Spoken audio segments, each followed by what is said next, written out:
60 টাকা এর কেজি। আমরা গরিব বেঁচে আছি খেয়ে ভত্তা ভাজি। মনেতে চাই অনেক কিছু, ভালো মন্দ খেতে, সাহস পাই না মাছ বাজারে দামের ভয়ে যেতে। ছোট ছোট ছেলে মেয়ে না বুঝে ধরে কত বায়না, দীর্ঘশ্বাস বুকে চেপে বলি বাবা, আমরা হলাম গরিব মানুষ, এসব কিছু খায় না। আয় হয় না 500 টাকা, মানুষ 8 জন,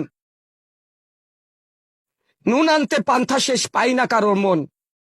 ভুলে গেছি গরুর গোস্ত, না মানি না মুখে, ওসব এখন ধনির পণ্য, তারা খেয়ে থাক না বেঁচে সুখে। বলবো শুনবে ইলিশ মাছ, রূপকথার এক গল্প, সেই যে কবে খেয়েছিলাম, দাম ছিল তখন অল্প। এসব কথা ভাবতে গেলে কষ্টের নাই শেষ। সিন্ডিকেটের কবলে এখন গোটা বাংলাদেশ। সিন্ডিকেট সিন্ডিকেট সিন্ডিকেট, শুনতে শুনতে এই শব্দ হয়ে গেছে আমাদের কান তব্ধ। ভালো লাগে না আর শুনতে, আমরা চাই এর প্রতিকার, আমরা চাই এর ব্যবস্থা নিক সরকার। কেননা আমরা গরিব মানুষ। আপনারা একটু দেখুন আজ বাজার ব্যবস্থা কি, আমরা কোথায় গিয়ে দাঁড়াবো? আমাদেরও তো মনে চায় একটু ভালো মন্দ খাবার জন্য, কিন্তু কি পারছি না, আমরা আর পারছি না। বাজার ব্যবস্থা এতটা কঠিন হয়ে গেছে, সাধারণ মানুষ এখন স্বস্তির নিঃশ্বাস নিতে পারছে না।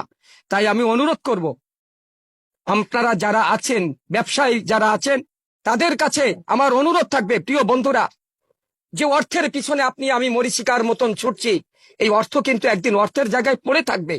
আপনি আমি থাকবো না, আপনার আমার এই দেহের উপর দিয়ে পোকামাকড় হেঁটে বেড়াবে। এটাই হলো পৃথিবীর বাস্তবতা।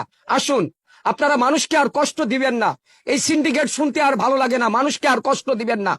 মানুষকে কষ্ট না দিয়ে এই সিন্ডিকেট ভেঙে ফেলুন, মানুষকে একটু ক্রয় ক্ষমতার ভিতরে থাকতে দিন, তাহলেই আমরা একটু স্বস্তির নিঃশ্বাস নিতে পারবো। প্রিয় বন্ধুরা, আমি বাস্তববাদী কবিতা, আমার বই যদি আপনাদের ভালো লাগে তাহলে আমার সঙ্গে যোগাযোগ করবেন।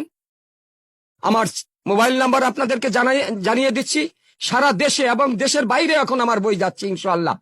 তো আমার মোবাইল নাম্বার 01949549456।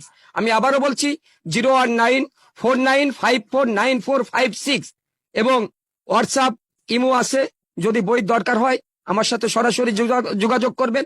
সঙ্গে আমার একটা চ্যানেল আছে, আমার চ্যানেলটার নাম প্রিয় জন্মভূমি। ফেসবুক পেজে গিয়ে বাংলায় লিখবেন প্রিয় জন্মভূমি, অথবা ভয়েস দিবেন।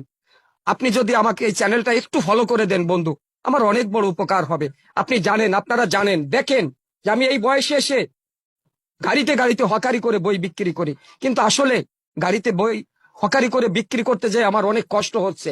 তাছাড়া আমি লেখার সময় পাইতেছি না। আমি যদি কলম ধরি ঘন্টার পর ঘন্টা আমার কলমের মাথা ওঠে না, কিন্তু বাস্তবতা হলো যে আমি লেখার সুযোগ পাচ্ছি না। তাই আপনাদের কাছে অনুরোধ করব, আমার একটা দুইটা বই নিয়ে আপনারা একটু আমাকে সহযোগিতার হাত বাড়িয়ে দিন, তাহলে আমি আগামী প্রজন্মের জন্য আমার কলম দিয়ে এই দেশকে কিছু দিয়ে যেতে চাই, দিয়ে যেতে পারবো। সবাই ভালো থাকবেন, সুস্থ থাকবেন। আপনার নামটা কি ফুল? আমার নাম মোহাম্মদ আজিজুর রহমান আজাদ। এখন সবাই কবি আজিজুর রহমান আজাদ বলে ডাকে। আচ্ছা, আপনি তো আমরা বিভিন্ন জায়গায় দেখে থাকি আপনি লোকাল বাসে উঠে বই বিক্রি করছেন।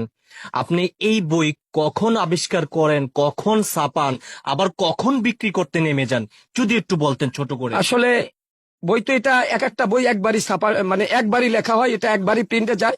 এটা এখন ইচ্ছা মতন যখন খুশি তখনই ছাপানো যায়। শুধু ফোন করে বললে হয় যে আমার এত পিস বই ছাপিয়ে দেন, এই নামের এত পিস, ওরা ছাপিয়ে দেয়। কিন্তু বাস্তব ওই যে বললাম যে লেখার যে সুযোগ, আমি যে নতুন বই লিখবো, আমার কতগুলো বই ঘরে আছে, লেখা আছে, পাণ্ডুলিপি আছে, যেগুলো আমি অর্থের সমস্যায়, অর্থের কারণে করতে পারছেন না। ওগুলো এখন বাজারজাত করতে পারতেছি না।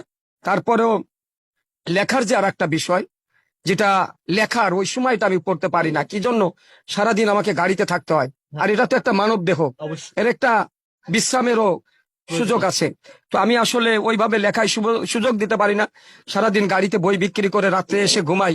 আবার একটা সময় আসে রাতের, যে লেখার সবচেয়ে উত্তম সময় হলো রাতের নিলিবিলিতে, যখন মানুষ ঘুমিয়ে যায়, পৃথিবী নিস্তব্ধ নিধর হয়ে যায়।